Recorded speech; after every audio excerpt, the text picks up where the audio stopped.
Hello dear viewers, आज है 22 मई 2020 और हम डिस्कस करेंगे आज के मोस्ट इंपॉर्टेंट करंट अफेयर्स और साथ ही साथ डिस्कस करेंगे आज की मोस्ट इंपॉर्टेंट न्यूज़।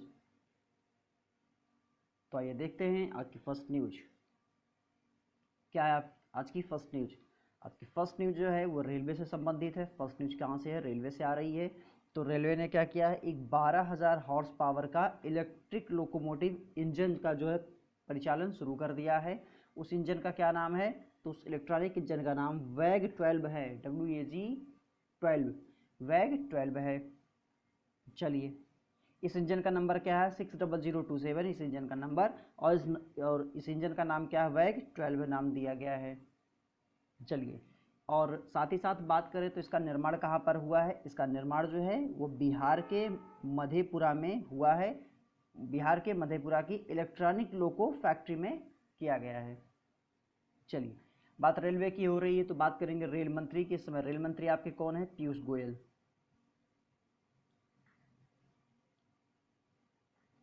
चलिए, बात बिहार की भी आई है। तो बिहार से जुड़े हुए थोड़े से फैक्ट को जरूर देखेंगे। अगर बात करें यहाँ के सीएम की तो नीतीश कुमार हैं। यहाँ के गवर्नर की बात करें, राज्यपाल की, तो फागू चौहान हैं। फागू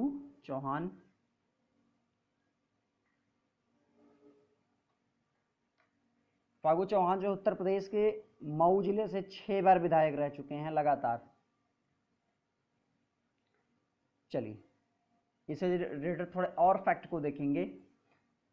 तो यहाँ की कैपिटल को बात करें, कैपिटल की, तो ये पटना है। यहाँ की राजधानी क्या है? पटना है।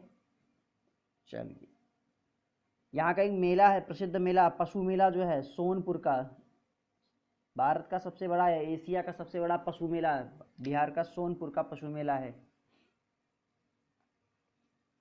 यहाँ का मात्र एक राष्ट्रीय उद्यान, वाल्मीकि राष्ट्रीय उद्यान, यहाँ का मात्र एक राष्ट्रीय उद्यान है ये, वाल्मीकि राष्ट्रीय उद्यान।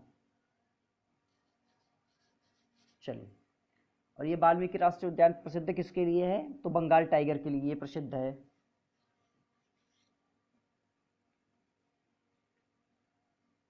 चलिए, एक परियोजना है यहाँ की नदी घाटी परियोजना है, गंडक परियोजना।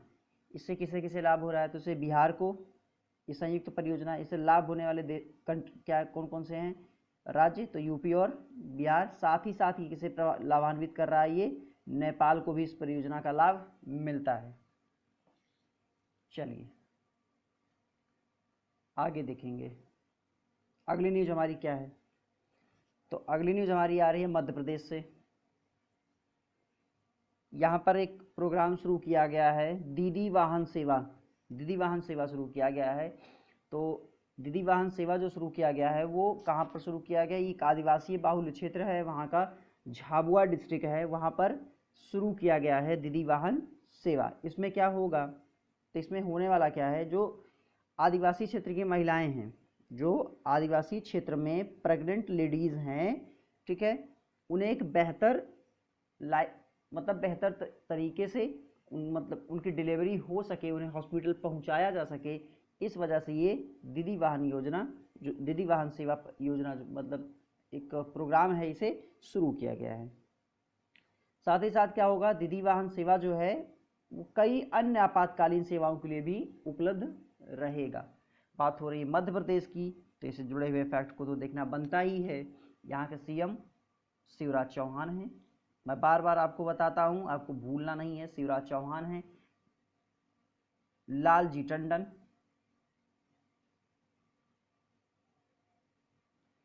टंडन यहाँ के गवर्नर हैं, नहीं कि राज्यपाल हैं।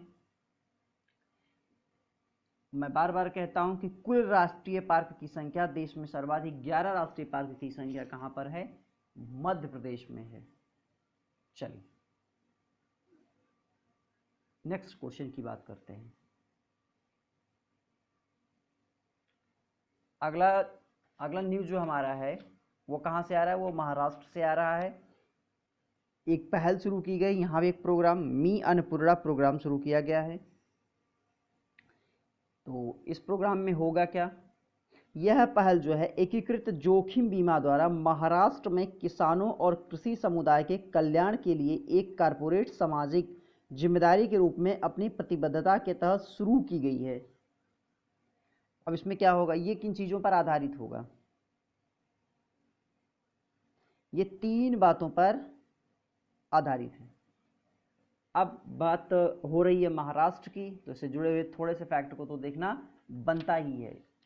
तो यहाँ के सीएम की बात करें तो उद्धव ठाकरे हैं, भगत सिंह केसरी यहाँ के क्या हैं, गवर्नर हैं, राज्यपाल हैं। चलिए आगे देखेंगे। यहाँ लोकसभा की कुल सीटें कितनी हैं, 48 हैं। लोकसभा सीटें कितनी हैं, 48 हैं। और राज्यसभा की सीटों की बात करें तो 19 हैं। और यहाँ के विधान परिषद की बात करें, विधानसभा नहीं, यानी कि आपको ये याद रखना कि महाराष्ट्र में क्या है, विधान मंडल होने के साथ साथ विधान परिषद भी है। विधानसभा होने के साथ साथ वहाँ विधान परिषद भी है। तो विधान परिषद में कितना संख्या क्या है, 78 है। विधान परिषद की संख्या क्या है, 78 है। चलिए यहाँ की राजधानी तो आपको पता ही है, मुंबई। देश में सर्वाधिक पेशेंट अगर कहीं है महाराष्ट्र में है, और महाराष्ट्र में सर्वाधिक कहीं अगर कोरोना के पेशेंट हैं तो कहाँ पर हैं, मुंबई में हैं। चलिए अगली न्यूज़ देखते हैं। अगली न्यूज़ कहाँ से आ रही है, इंडियन स्टील एसोसिएशन से आ रही है। इंडियन स्टील एसोसिएशन के नए अध्यक्ष बनाए गए हैं दिलीप उम्मेन को क्या किया गया है, सर्वसम्मति से 2 वर्षों के लिए, कितने वर्षों के लिए, 2 वर्षों के लिए इंडियन स्टील एसोसिएशन का अध्यक्ष चुना गया है। ISA Indian steel association, ISA के लिए इनको 2 वर्ष के लिए अध्यक्ष चुना गया है। चलिए अब ये इससे पहले एक क्वेश्चन बनेगा आपका कि ये किसकी जगह ले रहे हैं, यानी कि इनसे पहले इस एसोसिएशन का अध्यक्ष कौन था, तो ये कौन थे, टीवी नरेंद्रन। और टीवी नरेंद्रन क्या थे, टाटा के CEO। चलिए अगली न्यूज़ देखते हैं क्या है। अगली न्यूज़ आ रही है आपकी नाबार्ड से।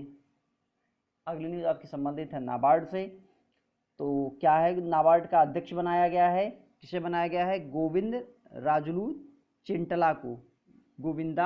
राजुलू चिंटला को क्या बना दिया गया है, नाबार्ड का अध्यक्ष बना दिया गया है। और ये कब तक अध्यक्ष बने रहेंगे, 2022 तक अपने पद पर बने रहेंगे।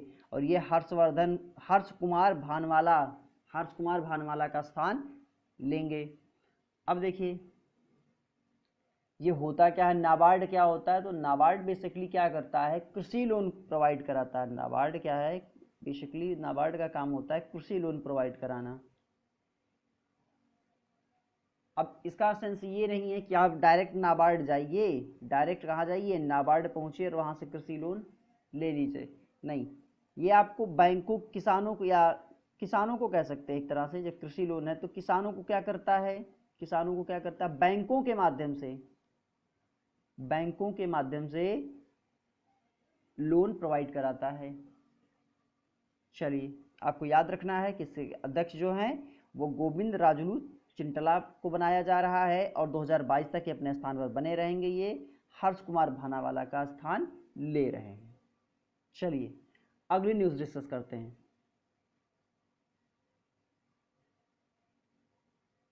अगली न्यूज़ क्या है, अगली न्यूज़ वर्ल्ड बैंक से आ रही है, विश्व बैंक से आ रही है। क्या है, तो देखिए ये बात हो रही है विश्व बैंक की नई मुख्य अर्थशास्त्री की बात हो रही है, कार्मेन रेनहार्ट को क्या किया गया है, विश्व बैंक की मुख्य अर्थशास्त्री के रूप में चुना गया है। और इनका ये जो कार्यकाल है, इनकी नियुक्ति 15 जून 2020 से प्रभावी हो जाएगी।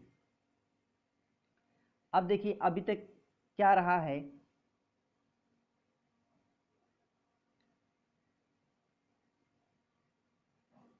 अभी तक क्या था कि इससे पहले ये IMF में क्या रह चुकी थी, मुख्य अर्थशास्त्री का कार्य संभाल चुकी हैं।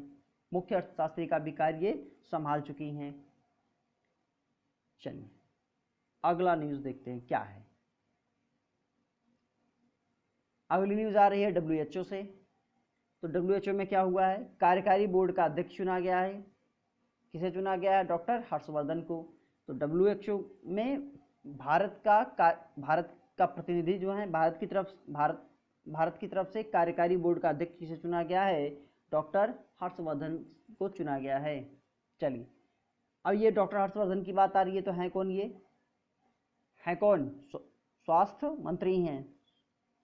स्वास्थ्य मंत्री हैं। इनका लोकसभा क्षेत्र कहाँ पर है, लोकसभा निर्वाचन क्षेत्र चांदनी चौक दिल्ली है। चांदनी चौक दिल्ली है। चलिए और ये जो है डॉक्टर हर्षवर्धन जो है वो 22 मई को अपना कार्यभार क्या करेंगे, संभाल लेंगे। 22 मई को यानी कि आज ये अपना कार्यभार, अपने पद को ग्रहण करेंगे। और इस बोर्ड का जो मेंबर है टोटल, इस बोर्ड में कितने सदस्य हैं, तो कुल 34 सदस्य टोटल होंगे। और इसके कार्यकारी बोर्ड के अध्यक्ष के रूप में इन्हें चुना गया है।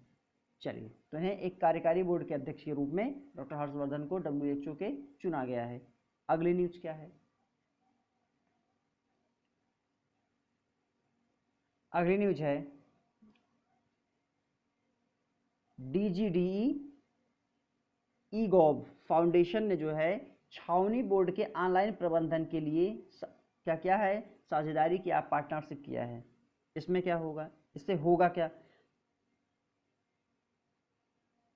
तो दोनों इकाइयां देश के सभी छावनी बोर्डों में ई-गवर्नेंस को बढ़ाने और नागरिक सेवाओं के विस्तार के लिए मिलकर काम करेंगी। ये सेवाएं किस पर आधारित होंगी, ये सेवाएं क्लाउड आधारित प्लेटफॉर्म डिजिट के तहत मुहैया कराई जाएंगी। और ये जो सारी सेवाएं दी जा रही हैं, जो समझौता इनके बीच में हुआ है, समझौता होने के बाद जो सारी सेवाएं दी जाएंगी वो ई छावनी नामक कार्यक्रम के तहत दी जाएंगी। तो ई छावनी नामक कार्यक्रम के तहत जो सेवाएं दी जा रही है वो किन के द्वारा दी जा रही है, DGDE और ई-गॉव के तहत संस्था दे रही हैं। चलिए अगली न्यूज़ क्या है, अगली न्यूज़ आ रही है फ्लिपकार्ट से। तो फ्लिपकार्ट ने क्या किया है, किसके साथ समझौता किया है, बजाज के साथ। इन्होंने बजाज इंश्योरेंस के साथ क्या किया है, बजाज अलियांज जनरल इंश्योरेंस के साथ क्या किया फ्लिपकार्ट ने, तो इसके साथ इन्होंने समझौता कर लिया। आपको याद होगा इसके पहले भी फ्लिपकार्ट ने किसके साथ समझौता किया है, कल ही हमने डिस्कस किया है, विशाल मेगा मार्ट के साथ। विशाल मेगा मार्ट के साथ फ्लिपकार्ट ने क्या कर लिया है, समझौता कर लिया। इसके पहले भी तो आपको याद रखना होगा फ्लिपकार्ट ने किसके साथ, विशाल मेगा मार्ट, और अब अभी हाल ही में किससे कर लिया है, तो रिलायंस बजाज अलियांज के साथ इसका समझौता हो गया है। इससे हुआ क्या, बीमा कंपनी और ई कॉमर्स प्रमुख के बीच यह साझेदारी फ्लिपकार्ट के ग्राहकों को उनके वाहनों को सुरक्षित रखने के लिए सहज, सुलभ और फ्लेक्सिबल समाधान प्रदान करेगी। तो कुल मिला जुला के ये फ्लिपकार्ट के, ठीक है, जितने भी फ्लिपकार्ट के ग्राहक हैं उनके वाहनों को सुरक्षित रखने के लिए और फ्लेक्सिबल समाधान प्रदान करने के लिए ये समझौता फ्लिपकार्ट और बजाज अलियांज के बीच में हुआ है। चलिए अगली न्यूज़ क्या है देखते हैं। अगली न्यूज़ देखने से पहले मैं आपसे एक बात ज़रूर कहूँगा, अगर आपको वीडियो पसंद आ रही हो तो ज़रूर से ज़रूर वीडियो को लाइक कीजिए, चैनल को शेयर कीजिए, सब्सक्राइब कीजिए, दोस्तों को भी सब्सक्राइब करवाइए ताकि वो भी भरपूर ज्ञान का आनंद ले सकें। चलिए अगली न्यूज़ क्या है देखते हैं।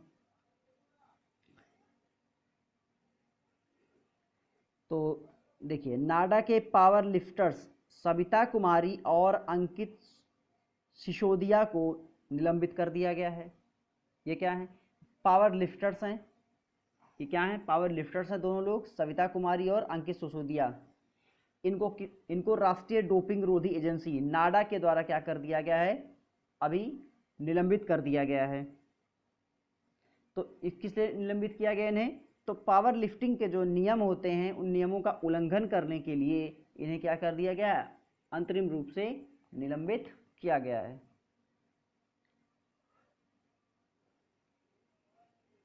देखेंगे आज की अगली न्यूज।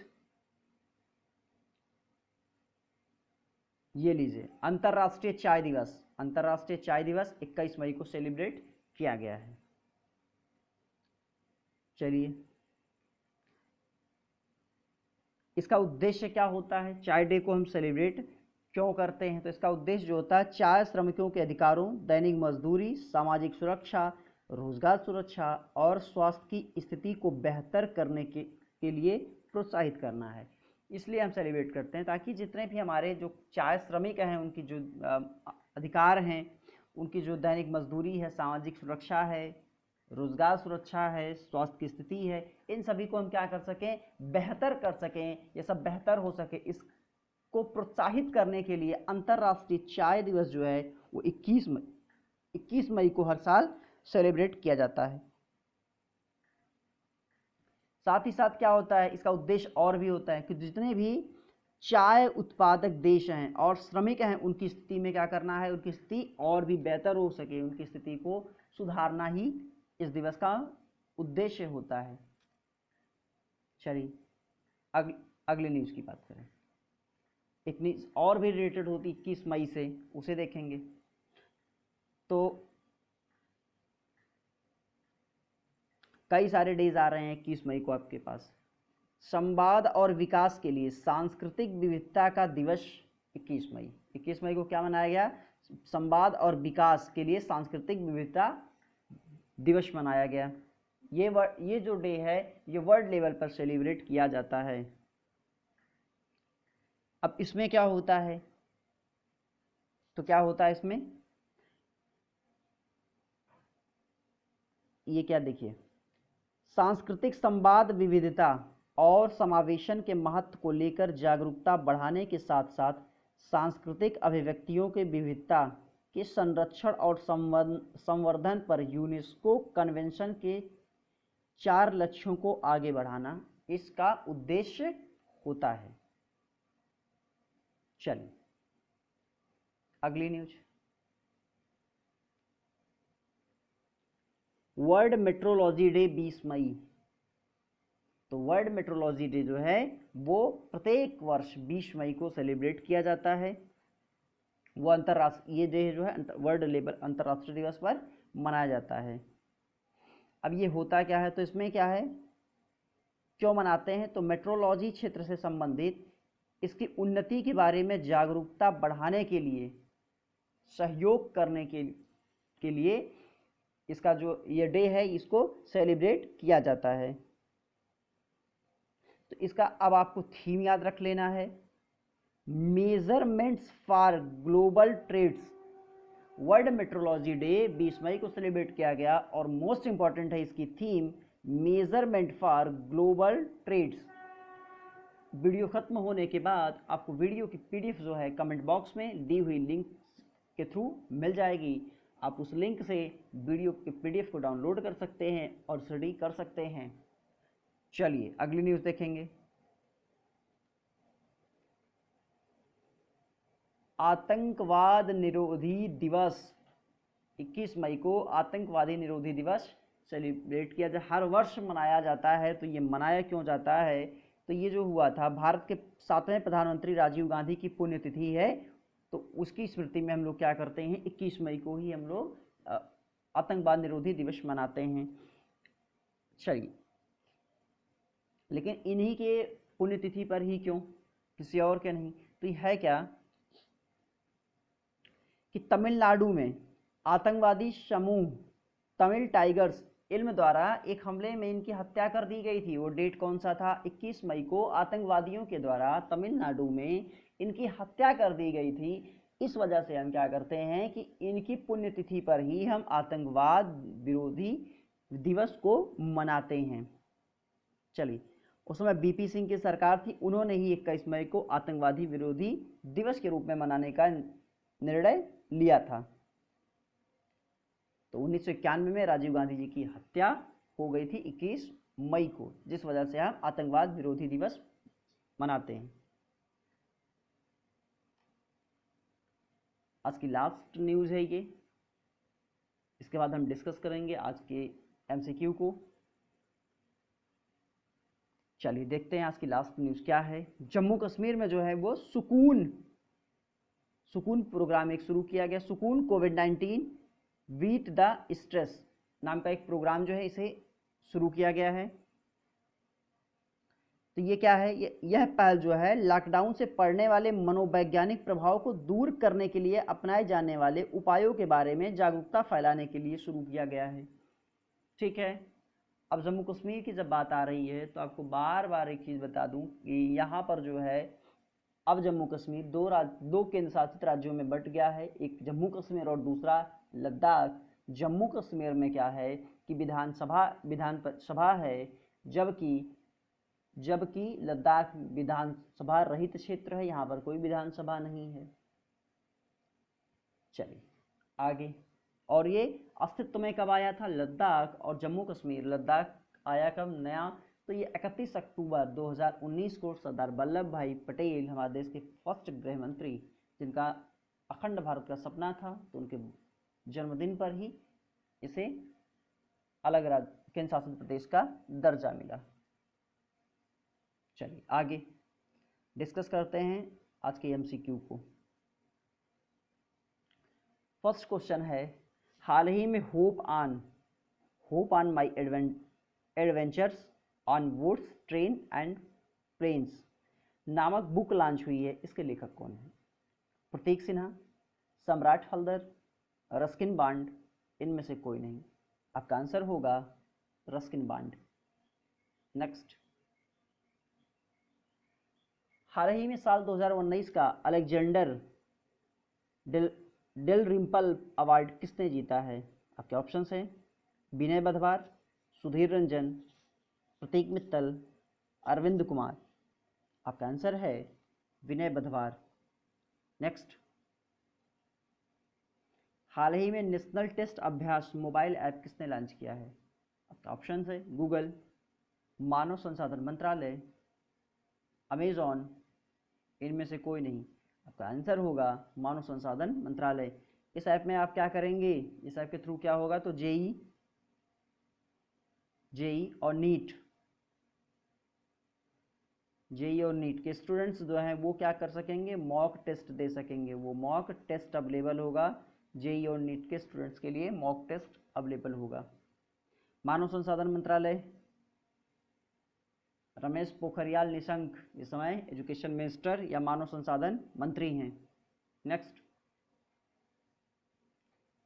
हाल ही में WHO को 2 बिलियन अमेरिकी डॉलर की मदद का ऐलान किया है। किसने? आपके ऑप्शंस हैं जापान, रूस, चीन, इनमें से कोई नहीं। आपका आंसर होगा चाइना।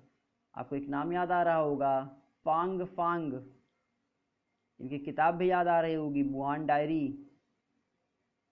Wuhan diary. चलिए नेक्स्ट, हाल ही में किस देश के प्रधानमंत्री थॉमस थवेन ने इस्तीफा दिया है? आपके आंसर्स हैं बोट्सवाना, लेसोथो, नामीबिया, इनमें से कोई नहीं। आपका आंसर होगा लेसोथो। चलिए आगे, लेसोथो कहाँ पर है? तो अफ्रीका में है। कल ही हमने बताया था आपको लेसोथो कहाँ पर है, किस द्वीप में है, किस महाद्वीप में है, तो अफ्रीका महाद्वीप में है। आगे, हाल ही में विश्व मधुमक्खी दिवस कब मनाया गया? हाल ही में विश्व मधुमक्खी दिवस कब मनाया गया? आपके ऑप्शंस हैं 19 मई, 18 मई, 20 मई, 21 मई। तो आपका आंसर हो जाएगा 20 मई। चलिए नेक्स्ट, दक्षिण मध्य रेलवे ने कोविड मरीजों के लिए एक रोबोट बनाया है, उसका क्या नाम है? आपका ऑप्शन है R boat, IR boat, ER boat, इनमें से कोई नहीं। आपका सही आंसर होगा आर बोट, यानी कि रेल बोट। अब रेल की बात हो रही है तो रेल मिनिस्टर की बात होना स्वाभाविक है। तो कौन है इस समय? पीयूष गोयल। पीयूष गोयल। देखिए अभी गोयल जी से संबंधित एक सवाल फिर से आने वाला है आगे। नेक्स्ट, हाल ही में कौन सा केंद्र शासित प्रदेश कोरोना मुक्त घोषित किया गया है? चंडीगढ़, लद्दाख, जम्मू कश्मीर, इनमें से कोई नहीं। तो आपका आंसर होगा लद्दाख। नेक्स्ट, हाल ही में अपना देश भारत किसके कार्यकारी बोर्ड के लिए चुना गया है? अभी डॉक्टर हर्षवर्धन की बात हमने की है,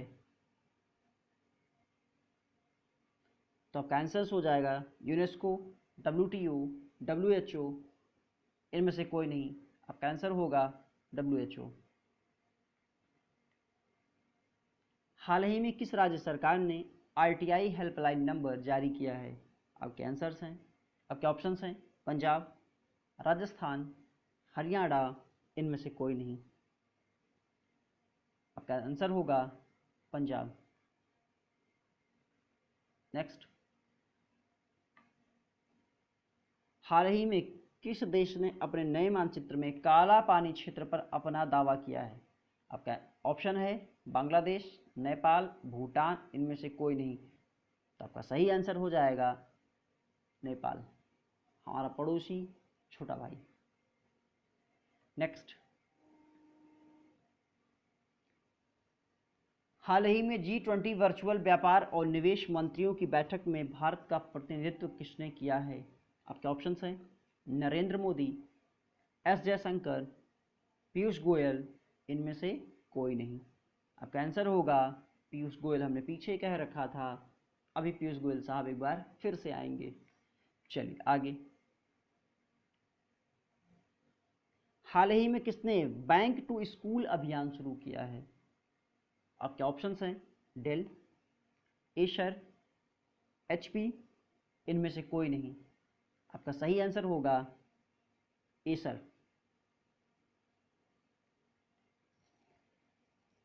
हाल ही में किस देश की पत्रकार मनमीत कौर को ब्रिटेन के प्रतिष्ठित पुरस्कार के लिए नामित किया गया है? आपके ऑप्शंस हैं कनाडा, पाकिस्तान, सिंगापुर, इनमें से कोई नहीं। आपका आंसर होगा, आप सोच नहीं सकते हैं, पाकिस्तान। आपका आंसर पाकिस्तान होगा। ये रही आपकी कौर जी, मनमीत कौर। ये हैं मनमीत कौर, 25 वर्षीय पत्रकार हैं जिनको ब्रिटेन का पुरस्कार, प्रतिष्ठित पुरस्कार दिया जा रहा है। इनकी एज 25 वर्ष की है।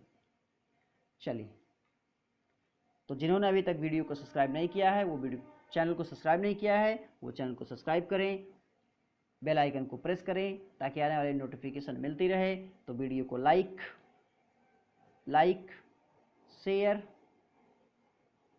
कमेंट, सारी बातें आपको पता है। करना क्या है आपको, वीडियो खत्म होने के बाद आपको इसकी PDF मिल जाएगी, आपको वहाँ से PDF डाउनलोड करके एक अच्छा सा नोट्स बनाना है। तो मिलते हैं नेक्स्ट वीडियो में, तब तक के लिए बाय बाय, धन्यवाद।